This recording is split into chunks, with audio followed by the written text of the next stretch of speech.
8.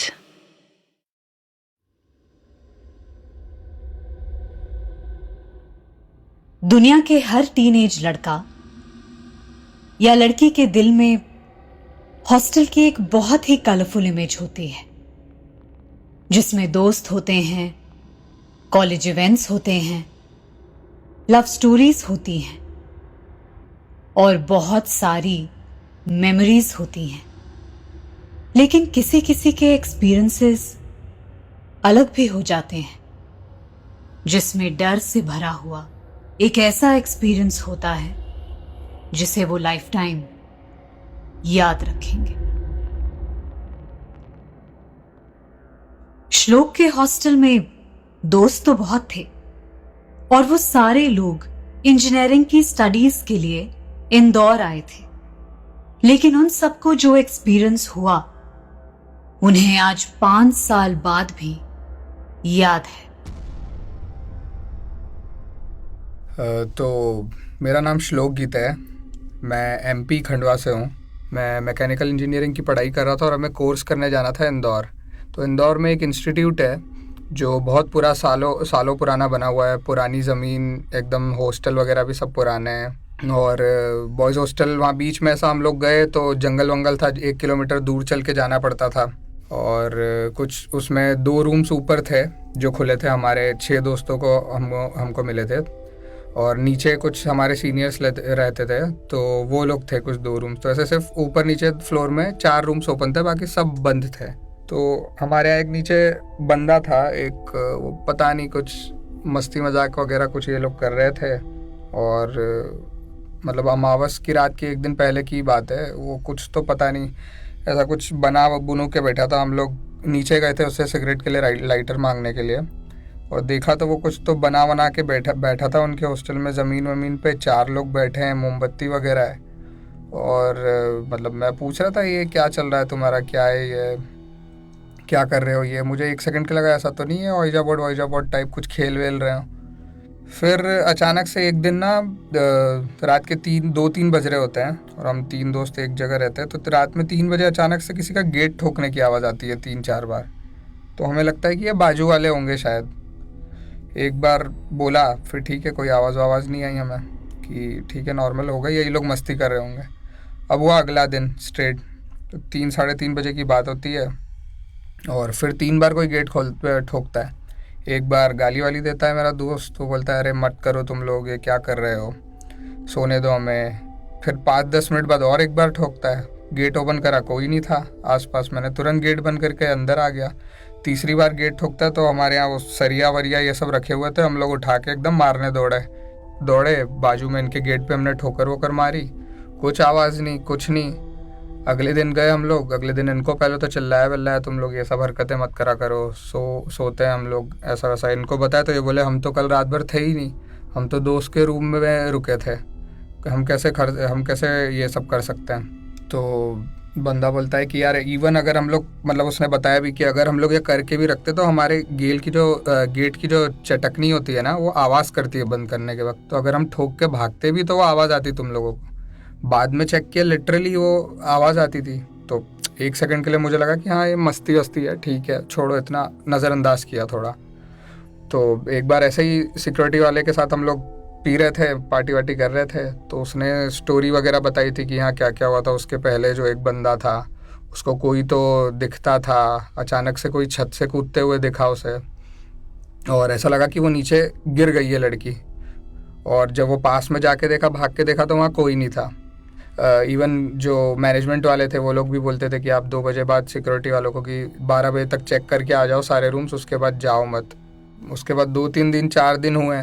उसके बाद जब मुझे भी एक्सपीरियंस होने लगा, कुछ अजीब सी चीज़ें लगने लगी। हम लोग 2 बजे रात में पानी लेने जा रहे हैं तो ऐसा लग रहा है कोई हमारे पीछे दौड़ रहा है। एक स्ट्रीट लाइट थी वहाँ, वो स्ट्रीट लाइट के बाजू से अगर हम लोग निकल रहे हैं तो वो स्ट्रीट लाइट बंद हो जाती थी और अगर हम रिटर्न आ रहे हैं तो वो चालू हो जाती थी। एक बार मैंने ऐसे ही मस्ती में ट्राई किया कि यार ये तो कुछ अलग चीज़ है, घर वालों को भेजता हूँ। वीडियो वगैरह, कैमरा ओपन किया वीडियो लेने के लिए। कैमरा ऑन करते हुए मैं वहाँ से गुजर रहा हूँ तो वो बंद नहीं हुई और जैसे ही मैंने कैमरा बंद किया जस्ट आगे जाके वो बंद हो गई। उसके बाद रात में दौड़ने की आवाज़ें आने लगी, हमारे जस्ट ऊपर छत थी। तो हम लोग सीधे हमारे जो सीनियर्स रहते थे उनके पास नीचे गए, उनसे पूछा भाई ये ऐसा ऐसा हो रहा है, वैसा ऐसा क्या करना है। तो उनने बोला यार हमारे साथ भी ऐसा पहले फील हुआ है, बीच में बंद हो गया था।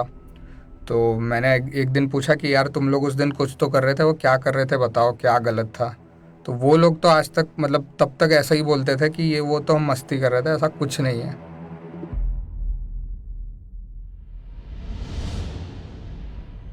रोहतक तो हरियाणा का बहुत ही मशहूर शहर है, अपनी रिच कल्चर और नाश्ते के लिए जाना जाता है। लेकिन क्या ऐसे शहरों में भी किसी को पैरानॉर्मल एक्सपीरियंसेस हो सकते हैं? ये कहानी मेरे एक बहुत दूर रहने वाले दोस्त, वो रोहतक में रहता है, ये उसके चाचा के साथ हुआ था। जब उसके चाचा कॉलेज हॉस्टल में पढ़ते थे तो जिस कमरे में वो लोग रहते थे उसके ऊपर से उनको रोज रात को 11:30-12 के आसपास आवाजें सुनाई देने लगती थी। कभी मेज इधर खिसक रही है, कभी कोई ठोक रहा है वहां ऊपर से। तो उन लोगों ने हॉस्टल वार्डन से कंप्लेंट की कि सर हमारा पढ़ना रहना यहाँ बहुत मुश्किल है, रात को नींद भी नहीं आती है, बहुत आवाजें आ रही। तो वार्डन ने कहा ठीक है मैं देखता हूं, लेकिन आवाजें रुकने का नाम ही ना ले। सो मेरे दोस्त के चाचा ने सोचा कि मैं अपने गांव में अपने चाचा के घर चला जाता हूं। अब वहां पे घर जाने के दो रास्ते थे, एक तो हाईवे से, लेकिन हाईवे से क्योंकि ट्रक वगैरह इतने चलते हैं एक्सीडेंटल डेथ बहुत होती थी, और एक गांव से। बट गांव वाला शॉर्टकट भी था लेकिन सुनसान था। तो उस रात उसने सोचा कि ठीक है आज नहीं जाते, आज फिर देख लेते हैं कि अगर आवाजें आ रही हैं तो ऊपर जाके देख लेंगे। और ताज्जुब की बात यह थी कि ऊपर कोई कमरा नहीं था, वो अंडर कंस्ट्रक्शन एरिया था। तो इसलिए उन्होंने सोचा कि चलो एक बार जाके देखते हैं कि कैसी आवाजें आ रही। रात को जैसे ही आवाजें आने लगी वो ऊपर सीढ़ियों से ऊपर गए, तो उन्होंने देखा कोई ताला खोल रहा है छत का और वहां जा रहा है। जो जोर जोर से ये चिल्लाया कौन है वहां पे, रुको हम आ रहे हैं वहां पे अभी। लेकिन जब वो ऊपर पहुंचे तो वहां कोई भी नहीं था, और वहां क्योंकि अभी अभी सीमेंट बिछा था, सीमेंट की पानी से तराई हो रही थी, तो वहां पानी जमा हुआ था। तो वो अपना वापस जाने लगे सीढ़ियों से। लेकिन जैसे ही सीढ़ियों से वापस जाने लगे तो उन्हें अपने सामने कोई खड़ा हुआ दिखाई दिया। भाई उनकी जो फटी है, उनकी हालत खराब डर के मारे। कमरे में नीचे आए, हनुमान चालीसा, गायत्री मंत्र, महामृत्युंजय मंत्र से लेके उन्होंने सारे जाप कर लिए, लेकिन उन्हें नींद नहीं आई। अगले दिन उन्होंने सबको बताया, सबको मेरा मतलब मैनेजमेंट को, स्टूडेंट्स को तो नहीं बताया क्योंकि उन्हें लगा था कि डर फैल जाएगा। मैनेजमेंट ने कहा नहीं भैया ऐसा कुछ नहीं होता है, ये तुम फालतू की बातें मत करो, तुम लोग स्टूडेंट्स हो, साइंस पढ़ते हो, ये साइंटिफिक नहीं है, ऐसा कुछ नहीं होता है। बट उन दोनों को अब बिल्कुल भी वहां नहीं रहना था। भले ही रात हो गई थी, उन्होंने कहा हम तो भैया गांव वापस जाते हैं। तो गांव वाले रास्ते से उन्होंने जाना ठीक समझा क्योंकि वो सेफ था। रात का समय था तो इसीलिए जहां जहां गांव पे सड़क थी कोने पे इक्का दुक्का कोई लोग बाग बैठे थे। लेकिन उसके बाद एक लंबा रास्ता खेत का पट्टा पड़ता था जहां पे कोई नहीं। तो खेत के पट्टे के कोने पे इन्होंने देखा कि कोई उनसे लिफ्ट मांगने के लिए हाथ दे रहा है, अंगूठा दिखा रहा है। इन्होंने गाड़ी अपना स्कूटर रोका, और जो जैसे ही इन्होंने रोका वहां पे कोई नहीं था। ये फिर घबरा गए। इन्होंने कहा अभी कल तो भैया छत पे हुआ है, यहाँ पे अभी ऐसा चल रहा है, तो भैया निकलो यहां से। और ये अपना स्कूटर खेत के साथ पैरेलली चलाते रहे। फिर इन्हें अचानक खेत में दिखाई दिया वही आदमी, और वो भी नीचे से 2 इंच ऊपर। इनकी हालत खराब, इन्होंने तेज गाड़ी दौड़ाना स्टार्ट किया, और ये जितना तेज गाड़ी दौड़ाए उतना तेज उस आदमी की आवाजें इनके पीछे से आई, रुको रुको रुको। और ये अपना रफ्तार से गाड़ी भगा रहे हैं, और वो आदमी भी उतनी ही रफ्तार से चिल्ला चिल्ला के आवाजें दे रहा है। ये अपना घर पहुंचे तब भी इन्हें लगा कि इनके साथ कोई है। इन्होंने कहीं आजू बाजू नहीं देखा, पीछे मुड़ के नहीं देखा, सीधा घर के मंदिर वाले कमरे में गए, वहां दिया जलाया, तब जाके इन्हें लगा अब वहां कोई नहीं है। सो ऐसी विचित्र बातें भी होती हैं।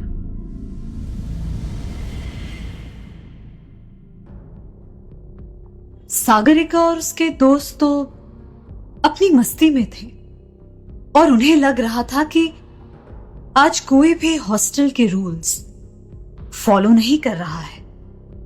लेकिन जब भी हम कोई रूल ब्रेक करते हैं, उसके साथ हम एक अननोन टेरिटरी में जाके खतरे को इनवाइट करते हैं।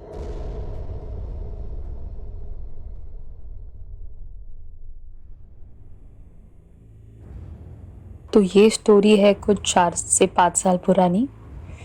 हमारे कॉलेज में डेज चल रहे थे और नॉर्मली हमारा हॉस्टल का गेट 9 बजे तक बंद हो जाता है। तो हम लोगों को आदत थी कि 9 बज गए तो हॉस्टल में जाओ, और अगर नहीं जाते तो ऑब्वियसली हमारी रेक्टर हमें चिल्लाने आती थी। तो उस दिन 9 का 9:15 फिर 9:30 हो गया और एक पॉइंट पे 10 बज गए और हमारा जो प्रोग्राम था वो प्रोग्राम ख़त्म हो गया।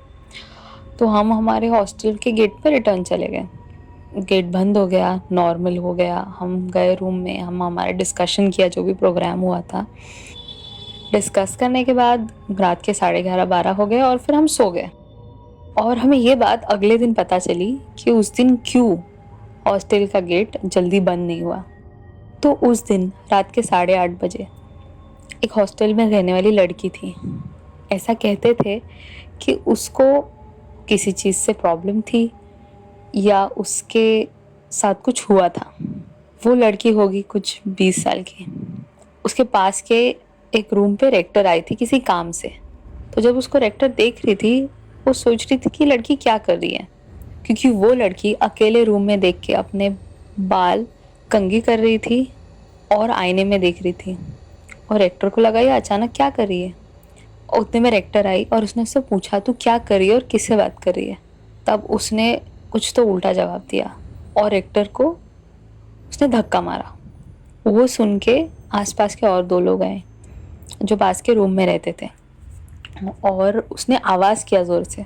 तो वो बात आवाज़ होने के वजह से, बहुत ज़ोर से उसने आवाज़ करने की वजह से, पास में रहती थी हमारे कॉलेज की CEO, वो आई और वो बहुत वॉयलेंट हो गई। और उसके वॉयलेंट होने की वजह से हमारे और कॉलेज के 2 स्टाफ को बुलाया। एक थे एक सर्जन और उनकी हाइट थी 6 फुट, और हमारे एक सर थे दूसरे, वो भी सर्जन थे और उनकी हाइट थी कुछ 5.5-6 फुट, वो भी उतने ही हाइट के थे। तो वो आए। पहले उसने उससे पूछा कि तू क्या बोल रही है, क्या हुआ है तुझे। और वो लड़की जिसको सिर्फ अच्छे से मराठी और थोड़ी सी हिंदी आती थी, वो हिंदी में बहुत अच्छे से बात करने लगी और हिंदी में बात करते करते वो उर्दू में बात करने लगी। तो वो लोग सारे शॉक हो गए क्योंकि उसको आती ही नहीं थी कोई लैंग्वेज। पहले तो वो बात करने लगी, चिल्लाने लगी, और थोड़े टाइम के बाद ऐसे हुआ कि सर ने उससे कुछ पूछा तो वो कहने लगी कि मेरी शादी हो गई है इस लड़के के साथ, और ये सब वो बोल रही थी उर्दू में। और उसने बताया कि मेरा मंगलसूत्र है, लड़का ऐसा है वैसा है। तो सर को कुछ समझा नहीं, तो सर ने उसको शांत करने के लिए उस पर चिल्लाया। तो वो सर पे चिल्लाई और 2 लोगों ने उसको पकड़ के रखा था। उन 2 लोगों को उसने झटका मार के गिरा दिया। और इतना होके फिर सर ने सोचा अब ये शांत नहीं होगी, तो अब सर ने उसको इंजेक्शन देने का सोचा। तो वो भी एक इंजेक्शन पहले तो नहीं दे पाए, वो थोड़े टाइम के बाद बहुत मुश्किल से एक दूसरा इंजेक्शन दिया और तब जाके वो शांत हुई। और इसके वजह से हमारा हॉस्टल का गेट ऑब्वियसली क्लोज नहीं हुआ था क्योंकि उस लड़की ने बहुत ज़्यादा केओस क्रिएट किया था। और फिर बाद में जब आसपास के लोगों से पूछा गया कि उसको क्या हुआ है, तो पहली बात कोई कुछ बता नहीं पाया, पर ये बात पता चली कि उस दिन वो जब कैंटीन में गई थी, वो खाना खाते समय अकेले ही बैठी थी हमेशा की तरह, पर उस दिन वो खाने को देख रही थी, बहुत अजीब तरीके से देख रही थी और खुद में हंस रही थी, और बहुत लोगों ने ये नोटिस किया। और उसके बाद ये पता चला कि उसको कुछ तो था जो उसको बॉदर करता था।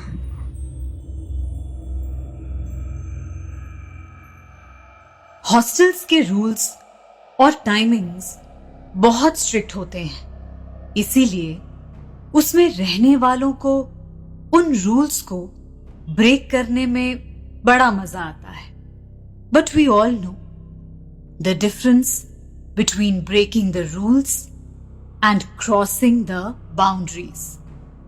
और जब हम किसी रूल या बाउंड्रीज को क्रॉस कर जाते हैं, तब हम एक ऐसी टेरिटरी में पहुंच जाते हैं जिसका कंट्रोल किसी और के हाथों में होता है, और कई बार उसका अंजाम डरावना हो सकता है, शायद कभी ना भुला पाने जैसा। लेकिन आपको क्या लगता है? हमें जरूर बताइए। और अगर आपका मानना यह है कि ये सिर्फ कहानियां हैं, तो आप हमारे दूसरे पैरानॉर्मल एक्सपीरियंसेस सुन सकते हैं। भयम की इस दुनिया में आपका स्वागत है।